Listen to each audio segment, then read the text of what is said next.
Hello students. तो ज्ञान सागर का 14वां पाठ एस रामानुजन है ना। तो एस रामानुजन किस तरह से उन्होंने अपने गणित की प्रतिभा को निखारा और उनका विवाह कर दिया गया। पिताजी ने समझा कि वो पागल हो गए हैं और फिर वह नौकरी की फिराक में लगे, है ना। एक दिन में, एक महीने में उनको 2000 कागज़ गणित के सवाल हल करने के लिए चाहिए होते थे। तो हमने देखा कि किस तरह वह क्लर्क के काम के लिए भी जगह जगह जब वो फिरते रहे तो कोई भी उनको नौकरी पे नहीं रखता था, लेकिन एक जगह उनको व्यक्ति ने उनकी प्रतिभा को समझा और उनको 25 रुपये वेतन पर, यानी एक महीने में 25 रुपये उनकी तनख्वाह, उस पर रख लिया। फिर उनको धीरे धीरे उनकी पहचान बढ़ती गई, तो फिर उनको शिक्षावृत्ति भी मिली और वो 75 रुपये उनको मिली थी। ठीक है, हालांकि उनके पास कोई डिग्री भी नहीं थी। अब कुछ महीने पहले रामानुजन ने कैम्ब्रिज के प्रसिद्ध गणितज्ञ G.H. हार्डी को पत्र लिखा था। ठीक है, कैम्ब्रिज के प्रसिद्ध गणितज्ञ, यहाँ के जो प्रसिद्ध, ठीक है, फेमस मैथमेटिशियन होंगे, उनका नाम था G.H. हार्डी। तो उनको पत्र लिखा था जिसमें उन्होंने 120 प्रेम्य यानी थ्योरम और फॉर्मूले भेजे थे उनको, उसमें लिखकर। अब पत्र में उस किस्म के समीकरणों के बारे में रामानुजन के अनुभव भी थे जिन्हें मॉड्यूलर कहते हैं। ठीक है, उनके अपने एक्सपीरियंस भी थे इससे रिलेटेड, तो जिन्हें मॉड्यूलर कहते हैं। और पियरी डेलने ने हाल ही में उनके अनुमान को सही प्रमाणित कर दिया है।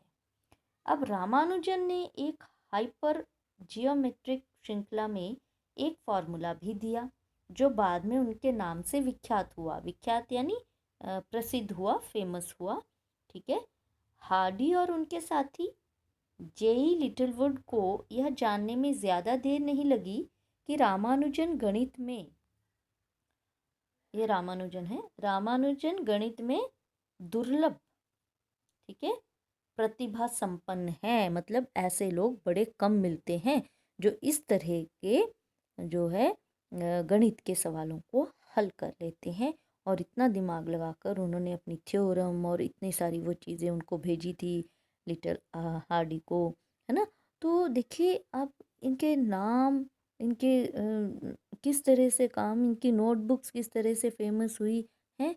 तो देखिए उन्होंने रामानुजन के कैम्ब्रिज विश्वविद्यालय आने और ठहरने का प्रबंध कर दिया। ठीक है, उन्होंने वहीं विदेश बुला लिया उनको और वहाँ पर ठहरने का प्रबंध भी कर दिया। और वे 17 मई 1914 को पानी के जहाज़ द्वारा ब्रिटेन के लिए रवाना हुए। कौन? रामानुजन। ठीक है, 17 मई 1914 यानी 17 मई 1914 को वो पानी के जहाज़ के द्वारा ब्रिटेन चले गए।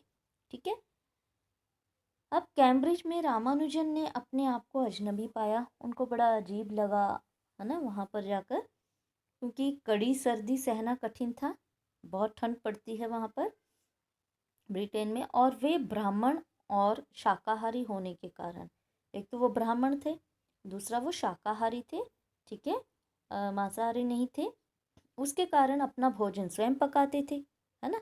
एक तो ब्राह्मण भी थे, शाकाहारी भी थे, तो भाई किसी का हाथ ना लग जाए, कुछ ये चीज़ें न लग जाए, तो वो अपना भोजन स्वयं पकाते थे। फिर भी दृढ़ निश्चय होकर वे गणित में अपना शोध कार्य करते रहे।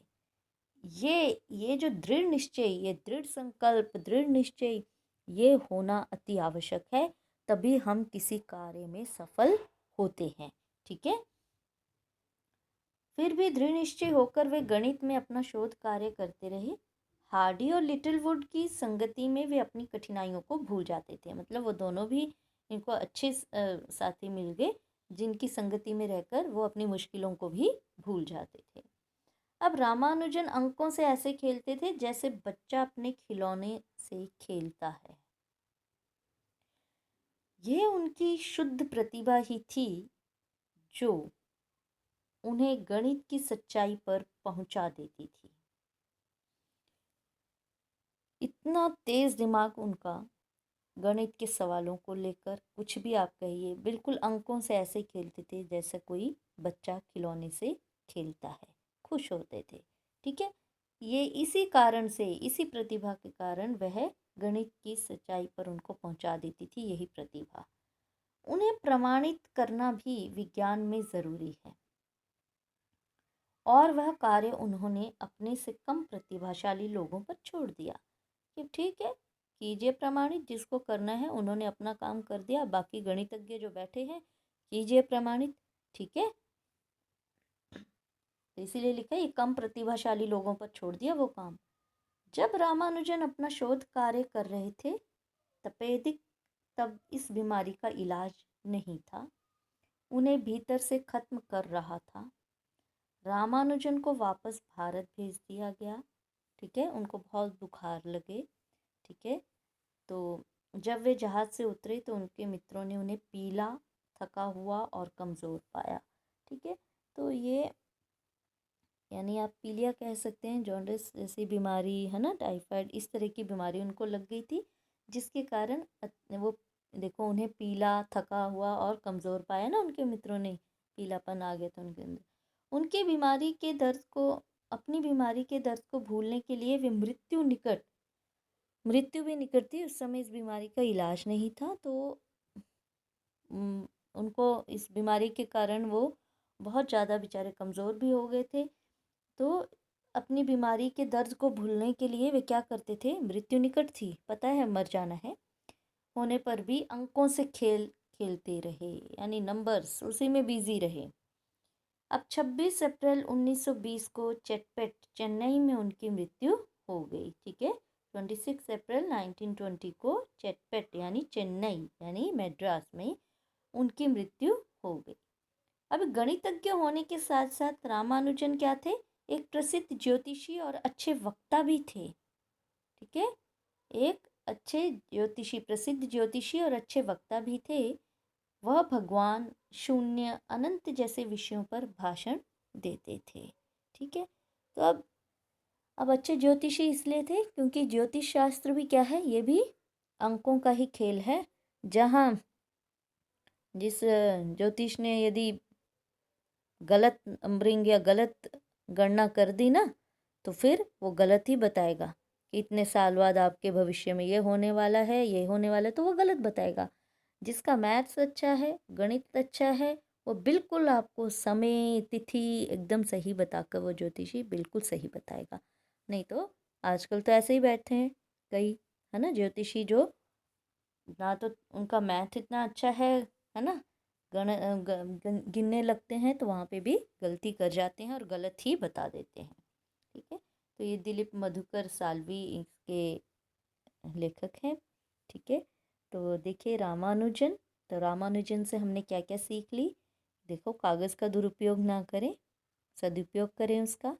जीवन में दृढ़ निश्चयी बने, दृढ़ संकल्प लेंगे तो आप सफल होंगे, ठीक है। और अपने कार्य में हमेशा संलग्न रहिए, मन से काम कीजिए, ठीक है। वो मन से करते थे, अपने गणित में उनको इंटरेस्ट था, मन से करते थे, ठीक है।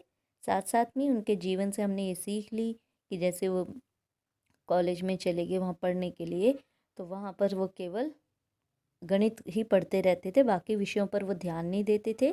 तो गणित में तो वो अव्वल नंबर पर रहते थे, बाकी विषयों में बेचारे पहले ही साल में वो 2 बार असफल हुए। तो ऐसा भी नहीं होना है।